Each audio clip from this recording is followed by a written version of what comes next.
Galera, boa noite você que está em casa. Isabela saiu, eu entrei. Hoje Carlinhos se convidou para a gente estar trazendo a palavra aí, antes do Camp Team. E o que Deus colocou no meu coração foi uma frase, aprenda a ser forjado.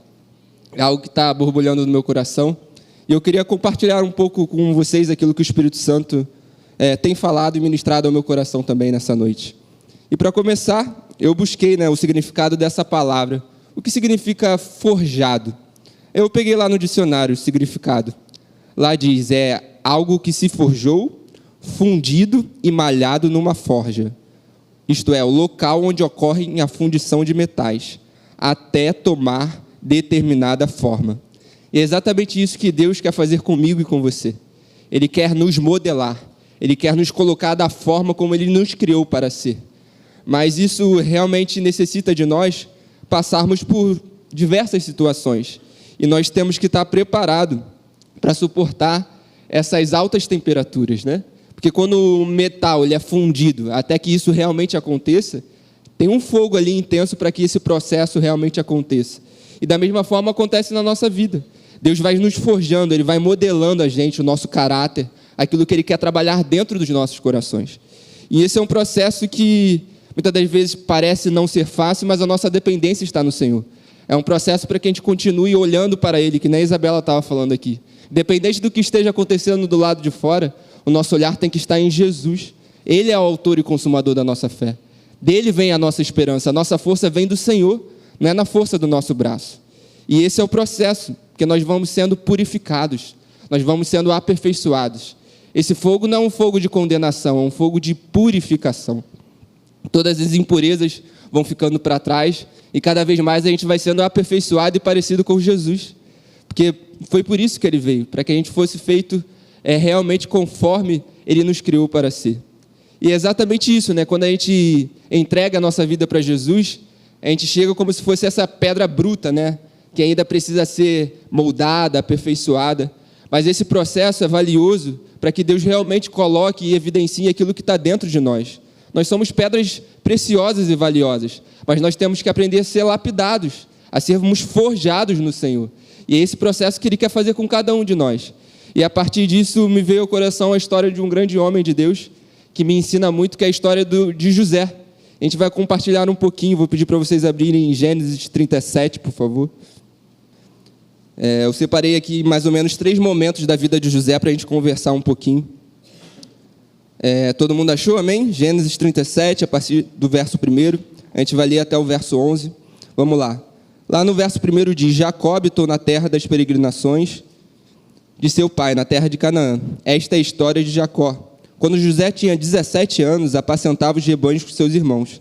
Sendo ainda jovem, acompanhava os filhos de Bila e os filhos de Zilpa, mulheres de seu pai, e trazia más notícias deles a seu pai.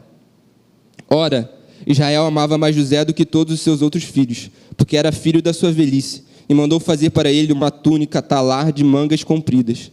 Quando os seus irmãos viram que o pai amava mais do que outros os filhos, odiaram-no e já não podiam falar com ele de forma pacífica. José, então, teve um sonho e o contou aos seus irmãos. Por isso, o odiaram ainda mais. E ele lhes disse, peço que ouçam um sonho que eu tive. Sonhei que estávamos amarrando feixes no campo, e eis que o meu feixe se levantou e ficou em pé, enquanto os feixes de vocês o rodeavam e se inclinavam diante do meu. Então os irmãos lhe disseram, você pensa que vai mesmo reinar sobre nós? Pensa que realmente dominará sobre nós? E com isso o odiavam ainda mais, por causa dos seus sonhos e de suas palavras. José teve ainda outro sonho, que ele contou novamente aos seus irmãos, dizendo, sonhei também que o sol, a lua e 11 estrelas se inclinavam diante de mim. Quando José contou esse sonho ao pai e aos seus irmãos, o pai o repreendeu, dizendo, que sonho é esse que você teve? Você está querendo dizer que eu, a sua mãe e os seus irmãos iremos e nos inclinaremos até o chão diante de você? Os irmãos tinham inveja dele. O pai, no entanto, guardou aquilo no coração. E desse primeiro retrato aqui, o que Deus colocou no meu coração é, Deus revela o sonho e a visão que Ele tem para as nossas vidas. Mas a gente precisa aprender a guardar e preservar isso. Se Deus colocou algo no seu coração, e eu creio que que no coração de cada um aqui, Deus tem algo precioso. Porque Ele nos valoriza, nós somos seres específicos, altamente amados, valorizados por Deus. E são coisas que Ele coloca no nosso coração. Mas isso não quer dizer que a gente tem que compartilhar com as pessoas. A gente não pode sair contando para qualquer pessoa. E aqui a história de José demonstra isso. Ali na casa dele já tinha meio que uma relação do pai privilegiando, mas a gente também tem que aprender a ser sábio nas nossas vidas, sabe? A maioria das pessoas não necessariamente vai entender aquilo que Deus falou no seu coração, porque Ele não falou com a pessoa que está do seu lado, Ele falou contigo. Então Ele tem algo precioso para a sua vida. Mas o que Deus me chamou a atenção aqui é exatamente isso. Cara, se Ele não te pediu, não é para você falar. Fica miúdo, fica na sua. Se Ele colocou algo no seu coração, Ele que vai promover, Ele que vai te colocar nesse lugar. E existe um processo para isso. José, que era jovem, tinha 17 anos, às vezes na nossa juventude, a gente é um pouco empolgado, sai falando demais, mas isso acontece em cada fase da nossa vida também, né? Deus fala algo ao seu coração, caramba, tenho uma chamada, reconheci o meu propósito, aquilo que Deus conta comigo. Mas, cara, tenham cuidado com quem você está compartilhando. Não é porque a pessoa está do seu lado, o seu amigo, o seu colega, enfim, que necessariamente ele precisa saber aquilo que Deus falou com você. Se Deus falou com você, é porque Ele conta com o seu coração disponível para que isso realmente aconteça. Mas fica ligado, sabe? Fica miúdo, fica na sua, fica quietinho. Porque é Deus que vai te promover e te colocar no lugar que Ele tem. Para você frutificar, para que o nome dEle seja engrandecido e honrado. Amém? E aqui a gente vai percebendo isso, né? Que os irmãos mantinham essa inveja por ele. Isso foi crescendo cada vez mais. Ao ponto dos irmãos chegarem a querer matar próprio José. E aqui a gente vai lendo, lá no verso 19, vocês podem ler. Os irmãos começaram a zombar dele, né? Lá vem o grande sonhador. Venham, pois, agora, vamos matá-lo e jogar o corpo numa dessas cisternas. Mas lá no verso 21, Rúben disse, não tiremos a vida dele. Joguem um rapaz naquela cisterna que está no deserto e não lhe façam mal. Rúben disse isso para livrá-los dele, a fim de levá-lo de volta ao pai. Mas acabou que eles decidiram jogar na cisterna. Vocês conhecem a história. José não morreu, mas eles decidiram vender José, mentiram para o próprio pai. E desde esse primeiro momento a gente já vê na história de José, né, meio que algo assim, Deus falou com ele. Aqui deu o sonho, que os irmãos, as pessoas se dobrariam, enfim. E às vezes Deus fala algo no nosso coração e a gente acha que vai ser imediatamente, né? Cara, tem um tempo, tem um processo nesse lugar, sabe? Se Deus falou algo no seu coração, tudo bem, pode até acontecer de uma forma mais breve do que a gente acha, mas geralmente vai levar um tempo. Porque não necessariamente a gente está preparado para tudo aquilo que Deus tem para a nossa vida. E é nesse processo de ser forjado que a gente vai sendo modelado, que a gente vai ganhando a forma que Ele tem para a gente. E é necessário a gente passar por tudo isso. E a gente vai lendo aqui e vai vendo quão necessário foi José passar por todo esse caminho até que ele chegasse onde Deus tinha para a vida dele. E no segundo momento, vamos partir lá para Gênesis 39, aí do lado. José foi vendido, foi lá para o Egito, para uma terra que ele não conhecia, outra nação, longe da sua casa, dos seus familiares. E pior de tudo, né? Ele foi assim, humilhado, descartado pela sua própria família, né? Então não era um processo tranquilo para ele. Mas mesmo assim a gente vê aqui em nenhum momento, não há relatos de José reclamando, murmurando, pelo contrário. Nós vemos um posicionamento de José que agradava o coração do Senhor. E a partir do verso 2 de Gênesis 39 diz, o Senhor Deus estava com José, que veio a ser homem próspero e estava na casa de seu dono egípcio. Potifar viu que o Senhor estava com José e que tudo o que ele fazia, o Senhor prosperava em suas mãos. Assim José achou favor diante dos olhos de seu dono e o servia. E ele pôs José por mordomo da sua casa e lhe passou as mãos de tudo o que tinha. E desde que Potifar o fez mordomo de sua casa e encarregado de tudo o que tinha, o Senhor abençoou a casa do egípcio por causa de José. Aleluia! Isso acontece na minha e na sua vida também. Através do seu posicionamento, através da sua vida, outras pessoas vão ser abençoadas. E aqui era o caso de José. Ele saiu da forma como saiu, quase morto, largado, vendido, mas em todo o tempo Deus estava com ele. Ele não estava sozinho.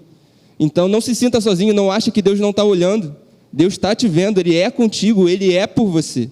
Maior é aquele que habita em nós. Ele é a nossa força, a alegria do Senhor é a nossa força. Quando nós olhamos para Ele, nós somos renovados e fortalecidos. E Ele nos chamou em todo o tempo para abençoarmos outros. E aqui você via na vida de José, a bênção do Senhor sobre a vida dele, alcançando toda a casa de Potifar. Mas vamos continuar. A bênção do Senhor estava sobre tudo o que tinha, tanto em casa como no campo. Potifar confiou tudo o que tinha às mãos de José, de maneira que não se preocupava com nada, a não ser com o pão que comia. José tinha um belo porte e uma boa aparência.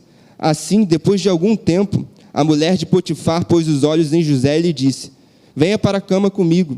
Ele, porém, recusou e disse à mulher do seu dono: escute, o meu senhor não se preocupa com nada do que existe nessa casa, porque eu estou aqui. Tudo o que ele tem passou às minhas mãos. Não há ninguém nessa casa que esteja acima de mim. Ele não me vedou nada a não ser a senhora, porque era a mulher dele. Como, pois, cometeria eu tamanha maldade e pecaria contra Deus?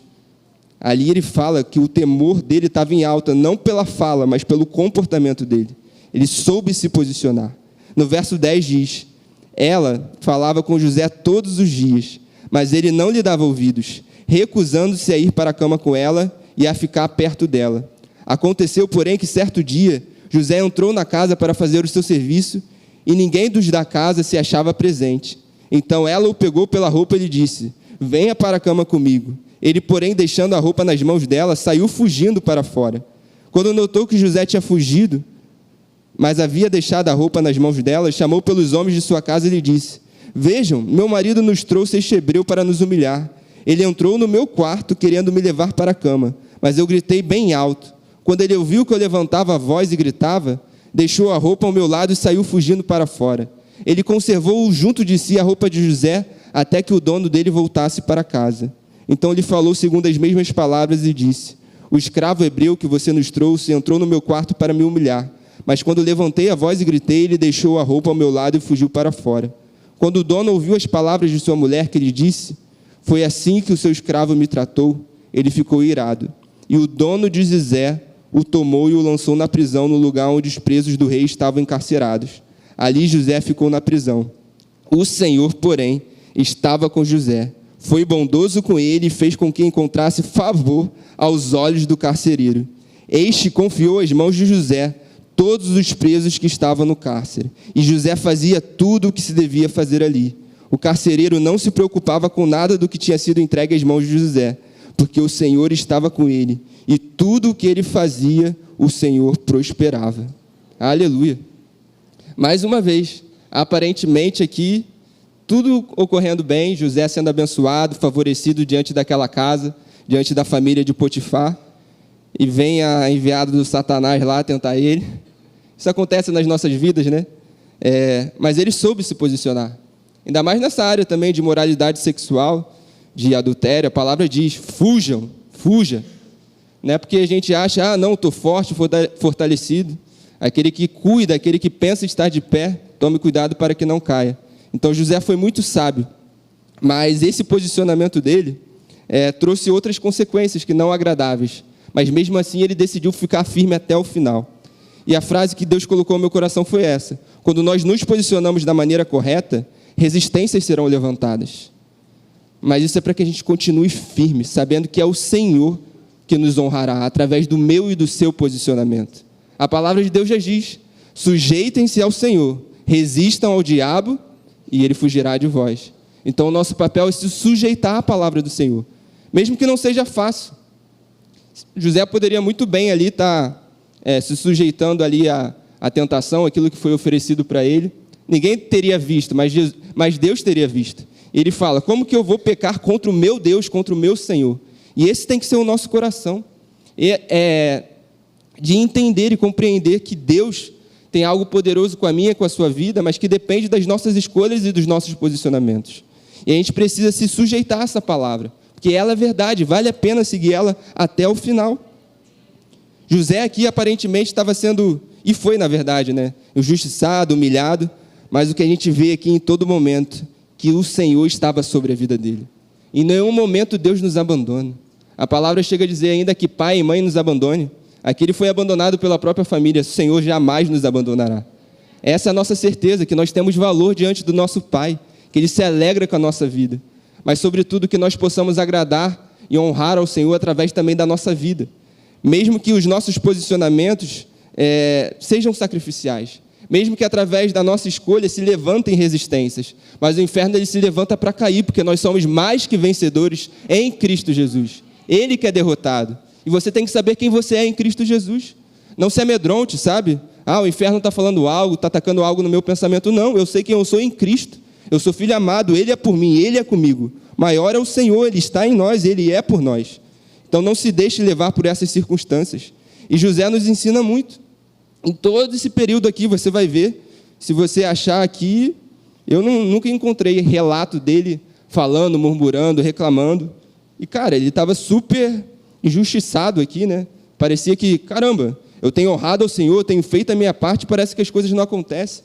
Mas não. Ele sabia em quem ele estava crendo. Ele sabia que o posicionamento dele estava agradando ao coração do seu Senhor. E a gente vai vendo como Deus foi construindo a vida dele. Como ele foi sendo forjado, sabe? Para que a forma como o Senhor o criou para ser. Lá no início daquela visão que Deus colocou no coração dele. Ainda não era o momento, mas ele estava sendo construído. Para lá na frente ele tomar posse daquilo que Deus já tinha para a vida dele. E a gente também tem que ser dessa mesma forma. A gente tem que aprender a não desistir. Deus não nos chamou para desistir. A palavra de Deus diz que a gente não é daqueles que retrocedem, mas daqueles que avançam e continuam firmes até o final. Perseverantes, firmados nessa rocha da palavra de Deus. É Ele que nos sustenta. Se Ele te chamou, Ele vai te sustentar. Aquele que começou a boa obra é fiel para completá-la. A nossa dependência está no Senhor, e esse processo é um processo de gerar dependência nele, pois a nossa confiança só pode estar nele. Imagina se José começasse a olhar para as circunstâncias. Ele não ia conseguir permanecer de pé. Imagina tudo aquilo que ele aconteceu, eu tento me colocar no lugar dele, eu falo, Jesus, será que eu conseguiria ter o mesmo comportamento? Mas a Bíblia é maravilhosa, porque da mesma forma, ele coloca aqui, ele é um homem normal, assim como eu e você, sujeito às mesmas situações, a emoções, a vontades, a desejos, a sentimentos, mas é possível se posicionar com a verdade. Mas nós precisamos estar cheios dessa verdade, dessa palavra. A pastora Janine falou hoje sobre Tiago 1, no verso 2, lá diz, né, tendes motivo de grande alegria o fato de passardes por várias provações, pois a prova da sua fé gera perseverança. E essa perseverança deve ter ação completa, para que sejamos perfeitos e íntegros e nada tendo falta. E parece meio contraditório no início, né? Tendes motivo de grande alegria. Ninguém fica alegre por passar por provações em si, pelo fato da provação, de você estar lá no fogo, sendo testado, não. A nossa alegria não está meramente nisso, está no resultado do que isso vai gerar nas nossas vidas. Porque a palavra de Deus é clara, essa perseverança, nós sairemos dali perseverantes e firmados no Senhor. E essa perseverança precisa ter ação completa. Ou seja, você pode começar muito bem hoje, mas você tem que manter perseverante até o final. Porque qual é o intuito do Senhor? Para que sejamos perfeitos, filhos maduros, íntegros, em nada tendo falta. Essa é a vontade do nosso Pai, nos aperfeiçoar, para que sejamos cada dia mais parecidos com Ele. Então, nesse processo de provação, de teste, de situações que se apresentam nas nossas vidas, a nossa alegria está no fato de saber que nós não estamos sozinhos, de que algo poderoso está sendo forjado dentro de nós, que o nosso caráter está sendo cada dia mais parecido com o de Jesus. E isso vai nos deixar cada vez mais potentes e poderosos na mão do Senhor para Ele fazer aquilo que Ele tem para a sua vida. Então receba isso como uma fonte de alegria. Está queimando, está difícil, caraca, louve ao Senhor, agradeça, permaneça com os olhos nele, porque Ele não te abandona, assim como Ele foi com José em cada tempo. Ele não te abandona, Ele é contigo todos os dias. Mas não abra mão de saber que o resultado disso é algo poderoso e que vai valer a pena. Vou pedir, pode deixar marcado aí em Gênesis, mas eu vou pedir para vocês abrirem 1 Pedro 5. 1 Pedro 5, a partir do verso 6. Lá diz, portanto, humilhem-se debaixo da poderosa mão de Deus, para que Ele, em tempo oportuno, os exalte. Lancem sobre Ele todas as suas ansiedades, porque Ele cuida de vocês. Sejam sóbrios e vigilantes. O inimigo de vocês, o diabo, anda em derredor, como leão que ruge, procurando alguém para devorar. Resistam-lhe firmes na fé, certo de que o irmão de vocês, espalhados pelo mundo, estão passando por sofrimentos igual ao de vocês. E o Deus de toda graça, que em Cristo os chamou à sua eterna glória, depois de terem vocês sofrido por um pouco, Ele mesmo irá aperfeiçoar, firmar, fortificar e fundamentar vocês. A Ele seja o domínio para sempre. Amém. E essa passagem aqui me remeteu muito à história de José, né? A palavra diz que a gente se humilhar diante da presença do Senhor, Ele nos exaltará. E essa honra e recompensa vem do Senhor, não vem de homens. Às vezes a gente pode se sentir humilhado, descartado, mas a ira do homem não produz a justiça de Deus. O Senhor é o justo juiz, Jesus é o nosso advogado fiel. Quando atentaram contra a vida de Jesus, ele ficou quietinho. Ele sabia quem era por ele, ele sabia aquilo que ele estava fazendo. Então, que da mesma forma você seja forte e corajoso no Senhor, para saber que você não está sozinho, que Ele é contigo. E o nosso posicionamento aqui é o que importa para Deus. Resistir firmes na nossa fé. O justo viverá por fé. E essa é a arma que vence o mundo. O nosso posicionamento contínuo, a nossa fé. É a forma como nós andamos, é a forma como nós caminhamos. Isso agrada ao coração do nosso Pai. Isso abre portas maravilhosas e poderosas. Isso demonstra aquilo que está dentro do nosso coração. Amém? E isso tudo é para o nosso crescimento. Lá no final do verso 10 ele fala: tendo sofrido um pouco, Ele mesmo, olha qual o objetivo do Senhor, Ele irá nos aperfeiçoar, firmar, fortificar e fundamentar vocês. Então o nosso olhar tem que estar lá no final, sabe? Com aquilo que Deus tem feito e continuará fazendo na nossa vida. A palavra de Deus diz que o final das coisas é melhor do que o início, porque lá no final você já vai estar forjado, moldado, aperfeiçoado, conforme aquilo que Deus tem feito e irá fazer na sua vida, à medida que você coloca o seu coração para isso, à medida que você se dispõe, se disponibiliza de coração e realmente responde firme na fé, resistindo ao diabo, porque primeiro nós decidimos nos sujeitar ao Senhor das nossas vidas, e no tempo oportuno Ele nos exaltará. Amém? Vamos voltar lá para Gênesis, agora no capítulo 41.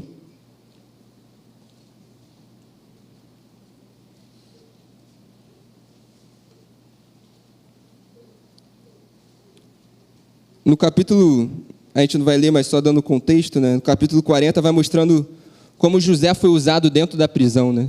Ele interpretando os sonhos lá do copeiro-chefe, do padeiro. E mesmo assim, a galera lá esqueceu dele. No verso 23 diz: porém o copeiro-chefe não se lembrou de José, esqueceu-se dele, porque José tinha dito. Vamos ler lá no 40, verso 14. Diz: porém lembre-se de mim quando tudo lhe correr bem. Peço que você seja bondoso para comigo e fale a meu respeito com Faraó e me tire dessa prisão, porque de fato fui roubado da terra dos hebreus e aqui nada fiz, para que me pusessem nessa masmorra. E infelizmente a galera lá esqueceu dele mais uma vez, mas José novamente não murmurou, não reclamou, guardou o seu coração, pois ele sabia que quem estava o exaltando e no tempo oportuno isso aconteceria era o Senhor. Isso não é fácil, é um confronto dentro do nosso coração mesmo. Não acho que vai ser fácil, mas é possível, porque nós sabemos quem habita em nós. Essa é a nossa certeza, de olhar para Ele e sabermos: caramba, meu Pai está comigo. Durante todo o processo, seja qual área for, seja qual momento que você estiver passando, Ele é conosco. E no capítulo 41 diz: passado 2 anos completos, Faraó teve um novo sonho. E a partir disso, lembraram-se de José, né?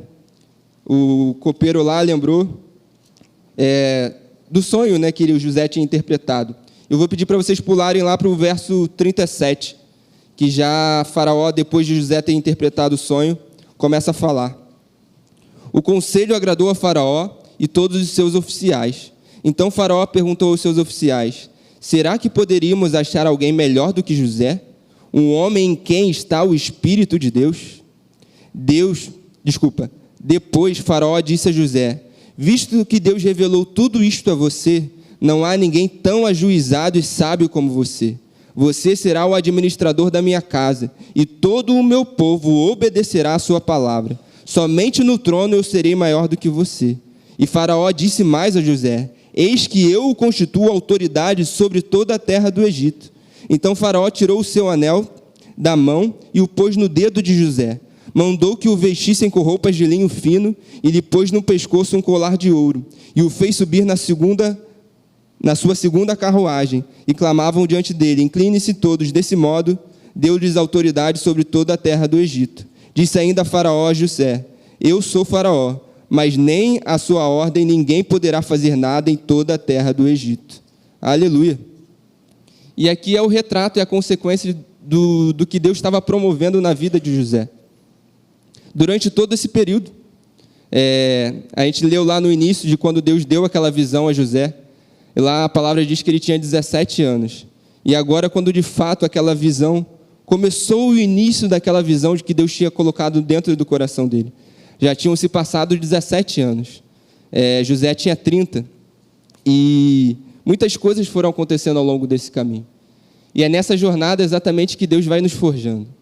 Que você vai sendo assim, meio prensado, meio espremido, mas isso vai evidenciando aquilo que está dentro de nós. Quando a gente é espremido, realmente, a gente consegue demonstrar aquilo que está dentro do nosso coração. E a gente precisa passar por isso, porque assim é a caminhada com o Senhor. Eu me lembro lá da passagem de Abraão, depois de tanto tempo esperando o filho da promessa, e Deus pede para ele: Isaac, me entrega o seu filho. Imagina o que estava passando na cabeça dele, mas mesmo assim ele decidiu obedecer, decidiu se posicionar com essa verdade, mesmo não sendo fácil.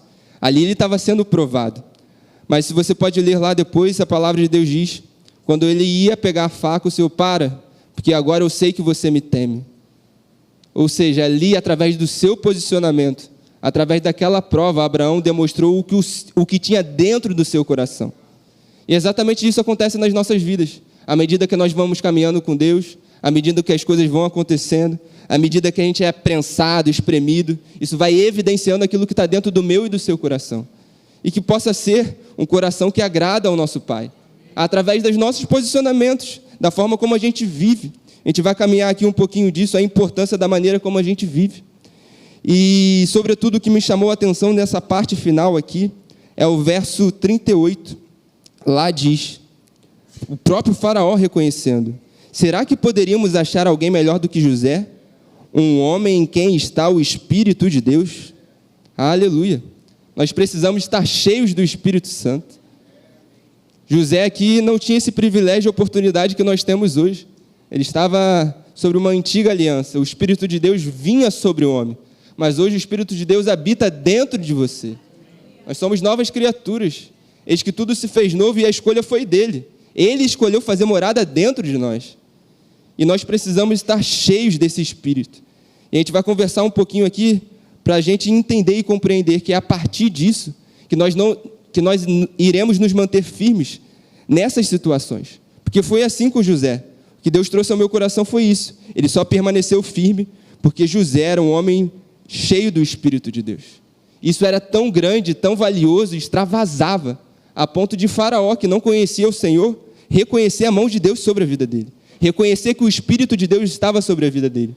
E eu declaro que isso vai acontecer nas nossas vidas também.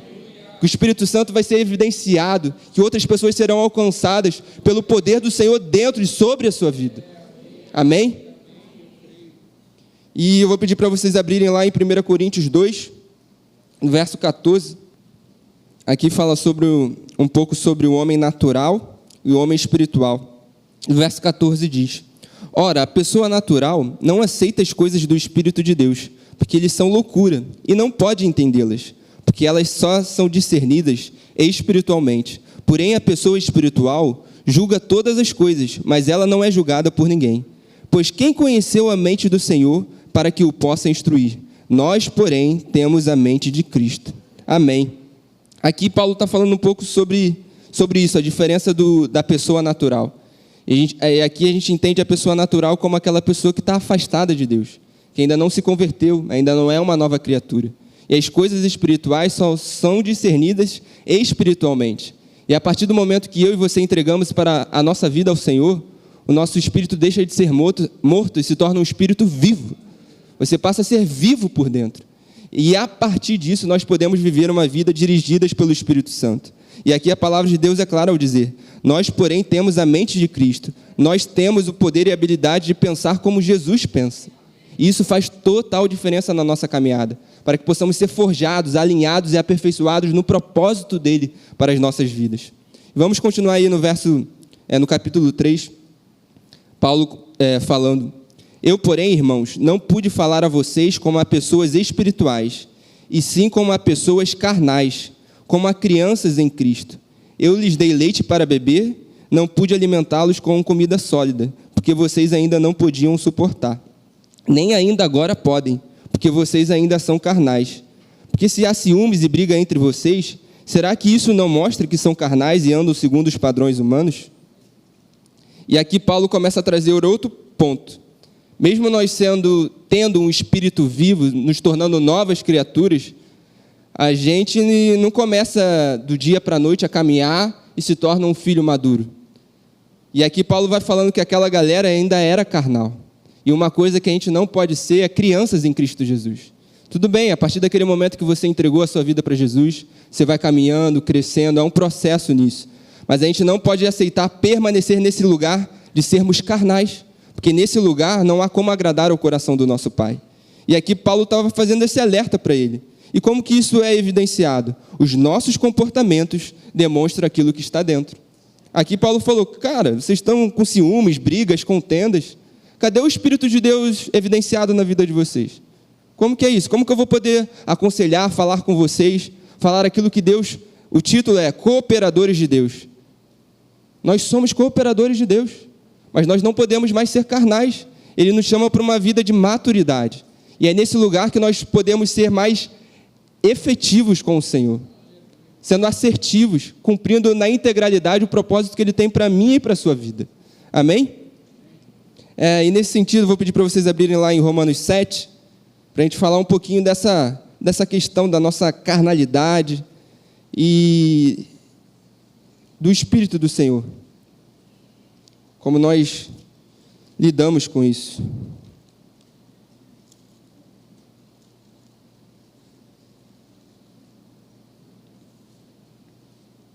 Eu gosto muito dessa passagem que Paulo vai falando, Romanos 7, a partir do verso 14. Lá diz: porque bem sabemos que a lei é espiritual. Eu, porém, sou carnal, vendido à escravidão do pecado, porque nem mesmo compreendo o meu próprio modo de agir, pois não faço o que prefiro, sim o que detesto. Ora, se faço o que não quero, concordo com a lei que é boa. Neste caso, quem faz isso já não sou eu, mas o pecado que habita em mim.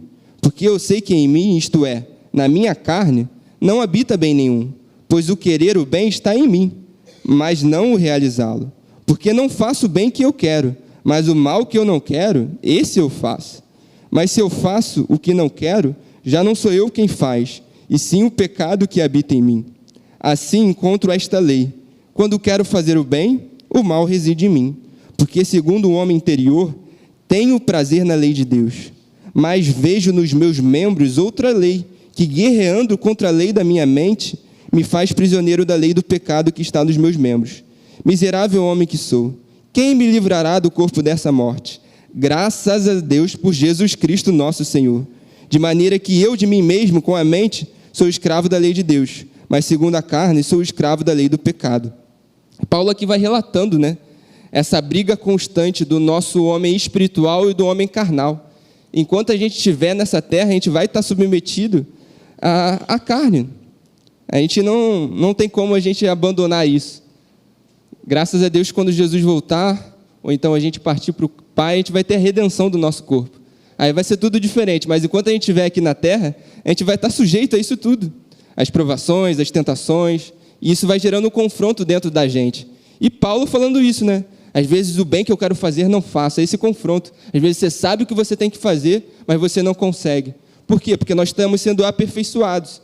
E o nosso comportamento vai evidenciar aquilo que está mais fortalecido dentro da gente. Paulo aqui é claro ao dizer, segundo o meu homem interior, eu tenho prazer na lei de Deus. A gente tem prazer, o nosso espírito é vivo, o que nos satisfaz é estar na presença do nosso Pai. É ser cheio dessa verdade, é ser cheio do Espírito Santo.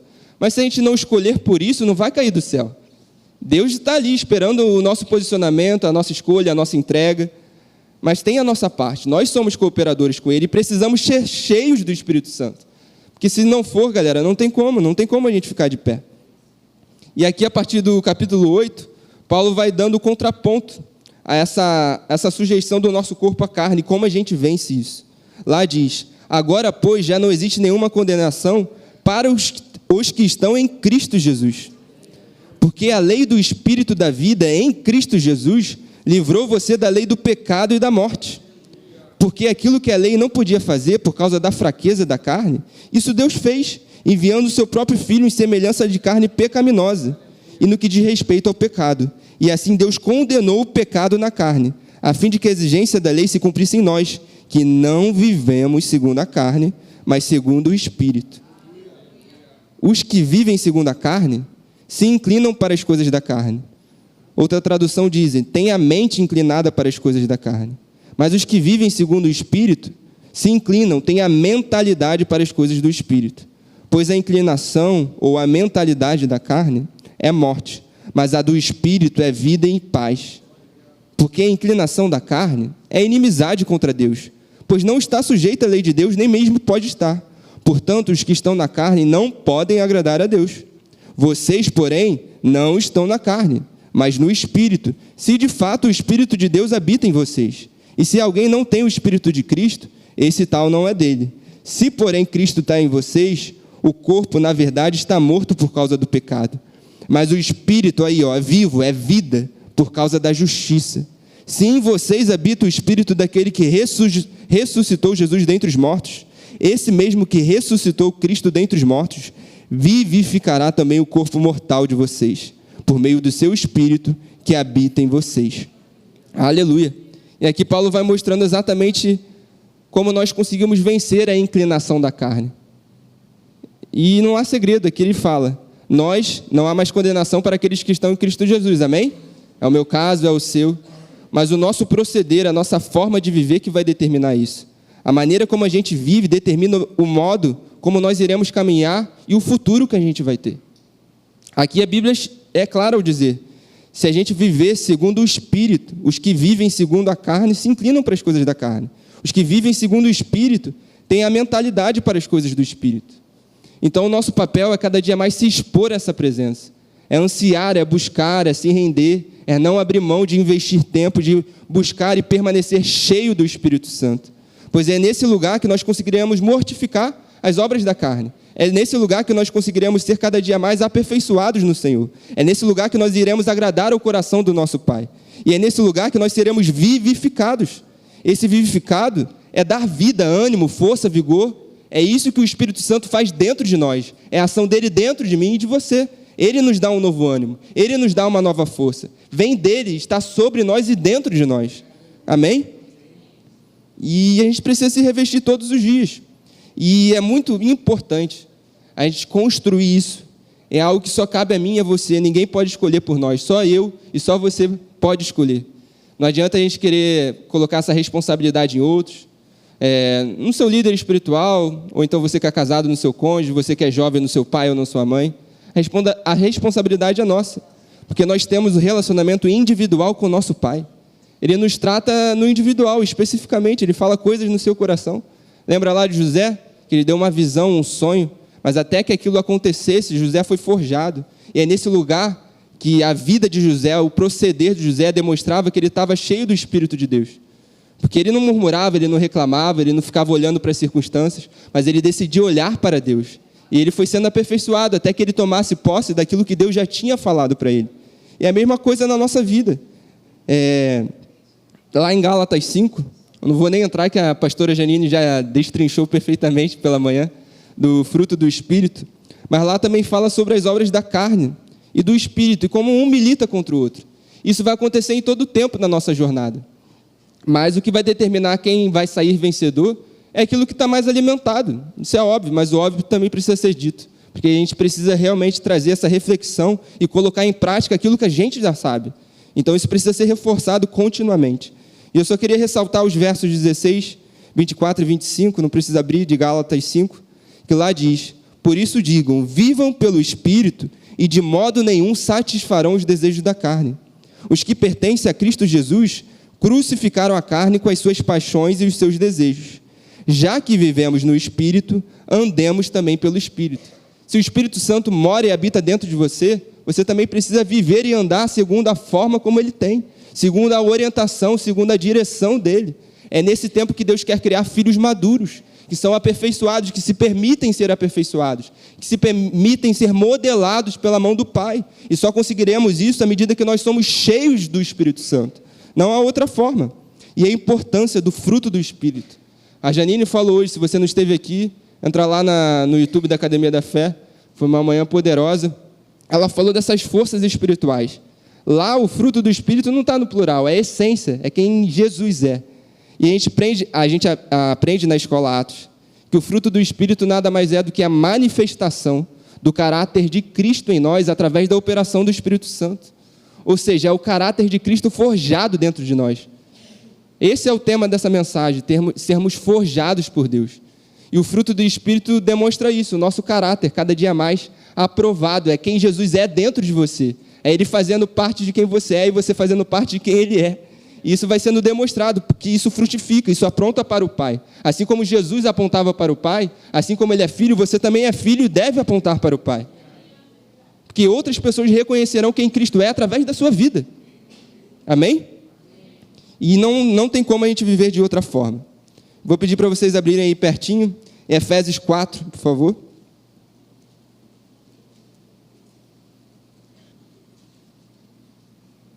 Efésios 4, no verso 17 até o 24. O subtítulo é A Nova Natureza. Isto, portanto, digo e no Senhor testifico, não vivam mais como os gentios, que vivem na vaidade dos seus próprios pensamentos, tendo o seu entendimento obscurecido, separados da vida que Deus concede, por causa da ignorância que vivem, pela dureza do seu coração. Tendo se tornado insensíveis, eles se entregaram à libertinagem para, de forma desenfreada, cometer todo tipo de impureza. Mas não foi assim que vocês aprenderam de Cristo, se é que de fato ouviram falar dele e nele foram instruídos, segundo a verdade em Jesus. Quanto à maneira antiga de viver, vocês foram instruídos a deixar de lado a velha natureza, que se corrompe segundo desejos enganosos, a se deixar renovar no espírito do entendimento de vocês e a se revestir da nova natureza, criada segundo Deus, em justiça e retidão, procedentes da verdade. Amém. Aqui Paulo demonstrando mais uma vez como é possível, mesmo nós sendo novas criaturas, andarmos segundo a carne. E aqui ele alertando a galera, cara, não dá mais para viver como vocês viviam, não dá para viver mais como os gentios. Se o Espírito de Deus habita em vocês, se vocês têm ouvido, coloquem em prática, vivam dessa forma. Se vocês vivem no Espírito, andem também pelo Espírito. Comecem a viver de uma forma diferente, sendo cheios, se revestindo dessa nova natureza. Nós fomos cheios dessa verdade, mas nós precisamos continuamente nos expormos a ela, para a gente manter esse lugar de andar em retidão e justiça diante do Senhor, de andar em santidade, de permanecer separado para Ele, para que possamos frutificar e abençoar outras vidas através daquilo que Deus tem depositado em nossos corações. E esse é o caminho. Lá no capítulo 5, no verso 15, aí de Efésios mesmo, precisa nem virar a página, lá diz, portanto, tenham cuidado com a maneira como vocês vivem, e vivam não como tolos, mas como sábios, aproveitando bem o tempo, porque os dias são maus.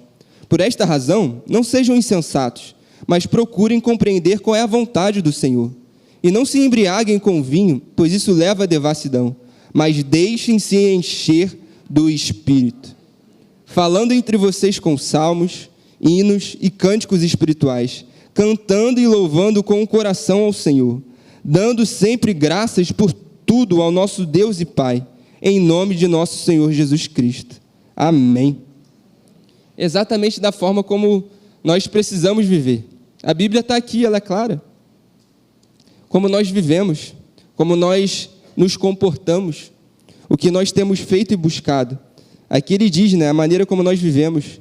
Não vivam como tolos, mas aproveitando bem o tempo. O que nós temos feito com o nosso tempo, Aqui a Bíblia diz, os dias são maus. Se ele fala isso lá atrás, imagina hoje. Então, cada vez mais a gente precisa ser seletivo e pedir sabedoria ao Espírito Santo. O que nós temos feito com o nosso tempo? A gente estava até brincando na conexão com os adolescentes, às vezes reclamam, não tenho tempo, caramba, tem que estudar, tem que fazer, beleza e tal. A gente cai nessa armadilha de achar que não tem tempo. Aí quando está nas férias, tenho tempo demais, já me perdi, também não sei e tal. Ou seja, a gente sempre vai ter uma justificativa. Mas se o nosso coração estiver voltado e priorizado para Ele, a gente encontra tempo em qualquer lugar, em qualquer momento. Porque a gente começa a priorizar e falar, caramba, disso depende a minha vida. Eu preciso ser aperfeiçoado, eu preciso ser forjado. Deus quer me modelar, Deus quer me fazer alguém melhor. Ele conta comigo. E eu quero agradar ao coração dele. E para isso é necessário ser cheio do Espírito. Para isso é necessário a gente continuamente nos colocar de coração rendido diante da presença dele. Porque o nosso homem interior tem prazer nessa verdade. O nosso homem carnal não. Mas essa luta vai ser diária e contínua. Por isso a necessidade de não abrir mão, de se posicionar, de tomar cuidado com a maneira como a gente vive, daquilo que tem entrado dos nossos pensamentos, de renovar a nossa mentalidade. A palavra diz, a mentalidade da carne é inimiga de Deus. Aquilo que está ocupando os nossos pensamentos. Tome cuidado com aquilo que você está vendo, com aquilo que você está valorizando, com o tempo que você tem dado ao Senhor, que seja a primícia. Que nem a Isabela falou das primícias, você pode falar ali de oferta, de dízimo, mas a primícia do nosso coração é o nosso tempo para Ele. Quando nós honramos e valorizamos quem Ele é, a pessoa do Espírito Santo dentro de nós, isso é evidenciado através dos nossos comportamentos. A palavra de Deus diz que nós conheceremos as árvores pelos frutos. Então, a gente pode até tentar esconder, mas em algum momento isso vai ser reverberado, em algum momento isso vai ser revelado. A boca fala do que está cheio o coração, então aquilo que a gente fala, a forma como a gente vive, os nossos comportamentos vão demonstrar aquilo que está dentro de nós. E antes de qualquer coisa, Deus já sabe. Às vezes a gente acha que não sabe e se engana, mas Deus já sabe. Mas que possamos honrar e glorificar o nome dEle. E se deixar ser forjado por Ele. Se deixar ser realmente modelado, ajustado, aperfeiçoado, para que possamos glorificar e exaltar o nome dEle em todo o tempo. E por fim, vou pedir para vocês abrirem em 2 Coríntios 3, para a gente encerrar.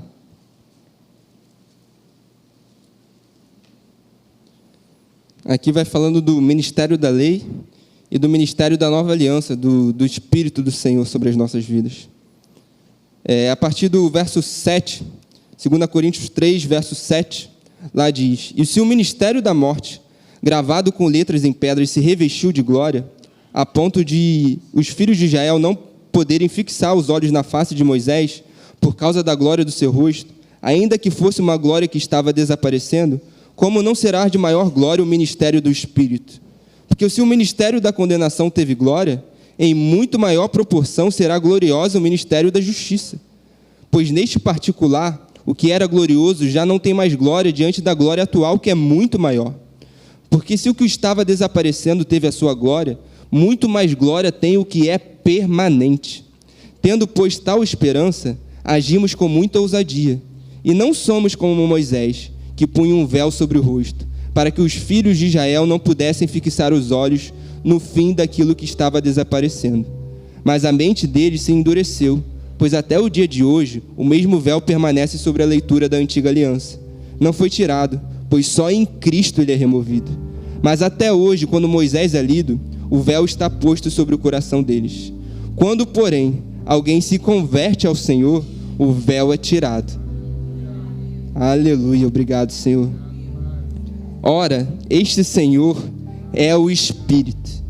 E onde está o Espírito do Senhor, ali a liberdade. Nós somos libertos, transportados para o reino do Filho do seu amor. Ali nós temos vida.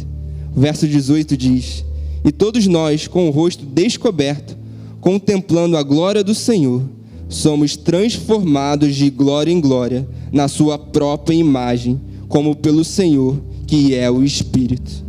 Amém. Essa é a intenção do Senhor. Que sejamos transformados de glória em glória, na sua própria imagem. É isso que eu quero colocar no seu coração, eu creio que é do Espírito, para as nossas vidas. De nos deixarmos sermos forjados por Ele. De tomar a forma que Ele tem para as nossas vidas. Para sermos a imagem daquilo que Ele nos criou para ser. Para alcançarmos o lugar onde Ele nos colocou para exercermos aquilo que está no nosso coração. Assim como foi na vida de José. Não foi fácil, mas em todo o tempo ele se posicionou. Porque ele estava cheio do Espírito. E hoje nós estamos numa aliança superior. Como foi falado aqui, o Espírito Santo habita dentro de você. E nós podemos e devemos, como tem sido pregado e anunciado aqui, levantar e resplandecer a luz da glória de Deus. Porque nós sabemos em quem nós temos crido.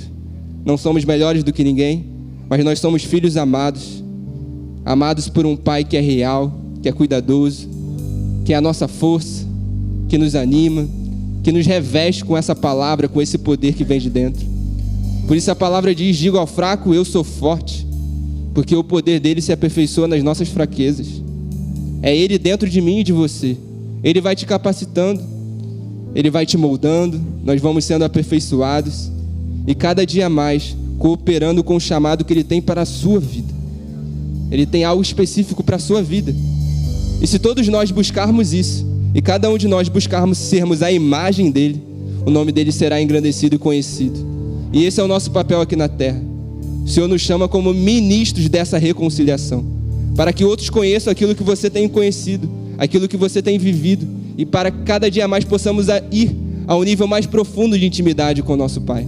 Que você não venha se acostumar com a presença, que você não venha se acostumar com os nossos encontros, que você possa fazer desse lugar algo vivo, algo que você anseia, que não venha ser só aqui, mas seja no seu secreto, seja na sua casa, na sua escola, na sua faculdade, no seu trabalho, com a sua família, em todo o tempo louvando, engrandecendo o nome do Senhor, sabendo que Ele é contigo, sabendo que Ele não abre mão da sua vida, independentemente do que aconteça. Assim como Ele foi com José, Ele é contigo. José não foi abandonado nenhum dia, o favor e a mão de Deus estava sobre a vida dele, assim como está sobre a nossa. Não desista, não retroceda, Deus é contigo. Se Deus é por nós, quem será contra nós? Ele é por você, não abra mão, não desista e não retroceda. Nós não somos daqueles que retrocedem, mas daqueles que avançam e perseveram até o final. Aleluia, amém?